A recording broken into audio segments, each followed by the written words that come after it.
I recognize Mr. Grothman from Wisconsin for 5 minutes. Sure. Mr. Marshall, can you give some examples of decisions that a business would be kind of muscled into doing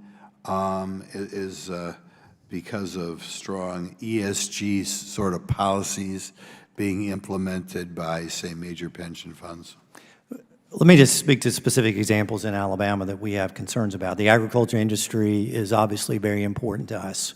One of the things being targeted, for example, is the farmers' use of certain types of fertilizer, how it is that they use their land itself, and the products they use to be able to produce what food goes on to the tables of families across our country. So imagine that a farmer is dealing with a member of the Net Zero Insurance Alliance who comes to that farmer and says, as part of our underwriting, we think that you need to be able to change the fertilizer that you're using. We need to be able to change your land management, or else we're not going to insure you, or we're going to make it cost prohibitive. Could you see a situation in which, say, a bank is kind of muscled into giving out more loans to people who haven't saved money, for example? Congressman, I think we could not only see that, but we could also see the opposite, right?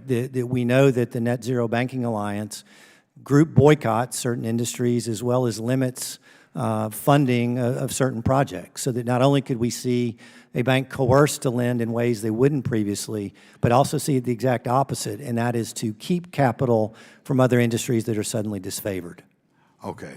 And that could be both individuals who perhaps have saved a lot of money. Maybe we don't want to give them as loans as much. We know recently we've had situations on a nationwide level in which we try to penalize people who have down payments for things. Will this perhaps affect who people hire? Like right now, there's certain disfavored groups in our society. People don't like men. People don't like people European background, that sort of thing. Could this be something where you're encouraging businesses not to hire or promote people or have on their board of directors people from unfavored groups, by people who view people as a group and not as an individual? And also the concern about hostile workplace environments. So there's a great push by ESG proponents to have corporations take policy decisions about societal issues that are occurring today. And to the extent that you're an employee of a certain company that believe very differently than the public position that that corporation has taken as a result of being bullied by ESG proponents, then that concern would be whether or not that employee faces potential harm. Could you give me an example? Sure. Let's assume that a company's taken a position on the issue of abortion and said that they believe that abortion should be lawful, and yet there's fundamentally employees at that company that believe the exact opposite.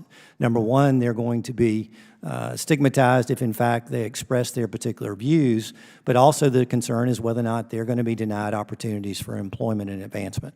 So we'll just share the wealth here, Mr. Reyes. Would that result in people being discriminated against, say, for a place on a board of directors based on political viewpoint? Yes, and that's been stated by these organizations. They're not shy about it. They're very forthright, and they said that we will oppose and we will not support directors with certain social or environmental backgrounds. Wow.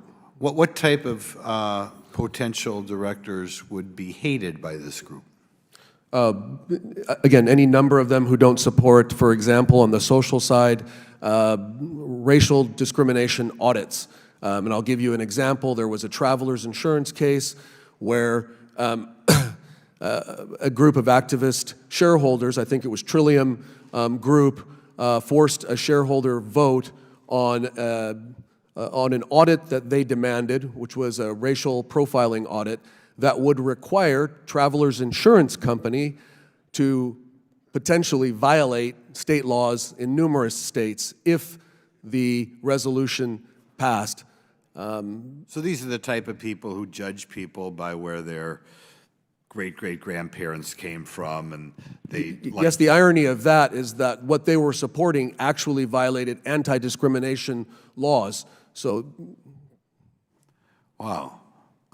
And as the result, companies may have to or will feel pressured to hire people based on these I call it ancestral criteria. Is that right? I think that's a fair assumption, Congressman. Okay, thank you very much.